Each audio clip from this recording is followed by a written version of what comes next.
How have you seen the offensive line coming together when you guys are coming off one of the best rushing games we've seen from here in a while? To be completely honest, it's nice, seeing all the work there that we put in and seeing us, come together and like I didn't even know how many yards we rushed for until we were stuck on the bus, and I was like, what? We did what? It's always exciting hearing that kind of stuff. And just what goes into that success? What was it this week? just knowing that we beat them last year and that knocked them out of the playoffs, and then knowing that we're gonna have to bring it in order to win this game. It's gonna come down to us, and that's what it ended up being. Eric, on the offensive line, obviously the first couple of weeks of the season you were missing. There was more than a couple of guys on the offensive line missing. But over the course of this 6-game winning streak, it seems like at times you guys can make changes and make adjustments and rotations on the offensive line, kind of like the defensive line does. Even saw, did you play guard a little bit in the last couple of games? I did. Yeah, the last home game. Mm-hmm. What'd you think of that? Yeah, it was something that I wasn't brand new to, but it's something that I needed to do a little more work on with, and I wouldn't be surprised if I didn't play more of it later on down the season. With injuries on the offensive line being what they are for every team, being versatile is something that's good for an offensive lineman, right? Yes, it's very, very good. We're fortunate enough to have guys that we can plug and play and put where we need to get the job done. Can you talk about what it's like when you're seeing your tailbacks down the field after you make your blocks and they're picking up all those yards? How proud are you about that? It's a great feeling, especially when you have guys that run as hard as Jacardier and Jab. Those guys run hard and they're pretty fast. One thing that's always funny is when you're blocking and you see him run past you and you try to catch up and you can't. It's kind of like, dang, like I was trying to keep up with you, but, it's always nice seeing them, get yards. You're from Penn State, you're from Ole Miss. How do you kind of like being in a smaller school, where you guys can kind of just swap with, not the facilities you had when you first came out of high school, but you learn to love it and kind of just involve what you had. You guys both kind of answer that. Well, at least for me, it feels more personal here. It feels more like I mean more to this team than what I did at Ole Miss. Well, obviously, I'm playing here, but in terms of it just feels more like home. It feels like like I can walk into Coach Beard's office and talk to him whenever I want to, and it goes for any of us. Any of us do that. And at Ole Miss, Coach Kiffin, you had to make an appointment if you wanted to talk to him.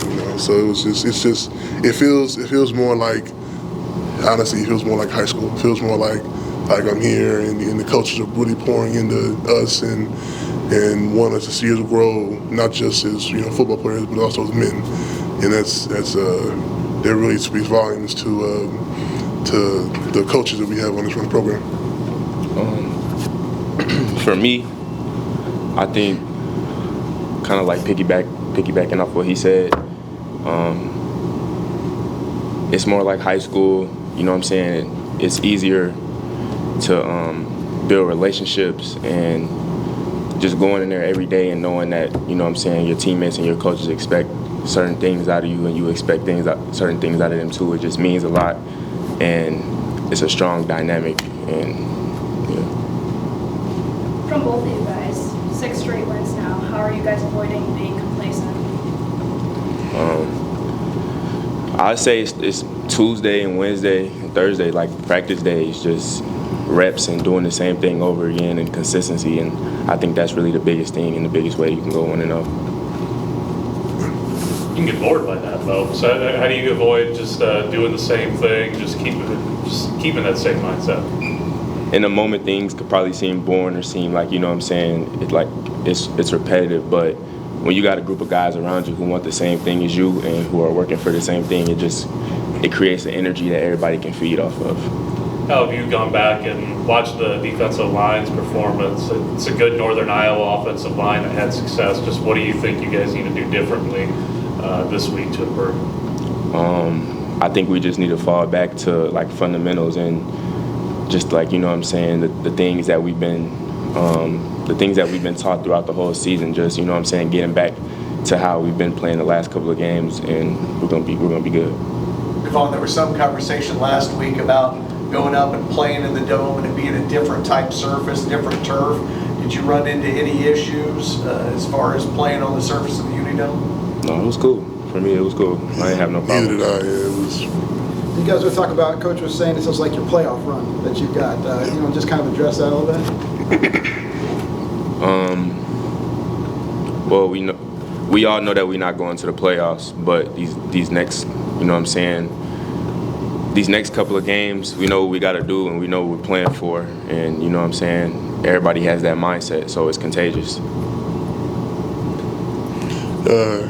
The way I see it is every single game that we win puts us closer to being the number one team in our division. And number one team in our division speaks volumes for our league as a whole. Because usually whoever is the top one, top two in this conference, and going all the way and winning. So even though we can't go, that's kind of our, it's kind of to us. That's like we won it all pretty much. Eric, you guys went into November last year 3-5. You guys weren't going to make the playoffs, but you aren't going to compete for a conference championship. This year, you're in that mix, so you guys have a chance at doing so. How have you noticed the difference between this time last year and this time right now? Well, the biggest thing that I've seen is the team's attitude. Since we have something to play for, we have guys that are bringing each other up. We have leaders that are stepping up and leading. We just have guys on the team that, and of course our seniors, our seniors are doing what they should do in terms of leading, and it also makes us play harder.